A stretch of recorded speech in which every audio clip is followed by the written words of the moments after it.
Hello guys, welcome to my mini blog. কেমন আছো তোমরা সবাই? আশা করছি ভালো আছো, কিন্তু আমি ভালো নেই গাইজ। তোমরা দেখতেই পাচ্ছ আমার মুখ চোখের অবস্থা। বাড়িতে আজকে আমি একাই গাইজ, তাই যতই শরীর খারাপ হোক না কেন রান্না করে তো খেতেই হবে।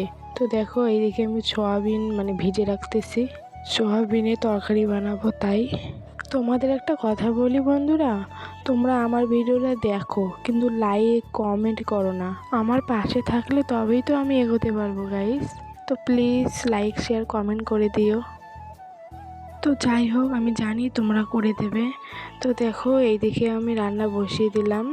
তো আলু দেব, সিদ্ধ আলু সিদ্ধ দিয়ে ওইটাই আমি রান্না করব সোয়াবিন দিয়ে।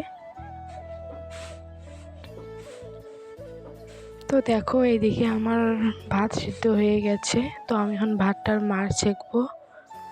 তোমরা ভেবো না গাই যতগুলো ভাত আমি একাই খাবো, না একাই না, আমার ভাই খাবে।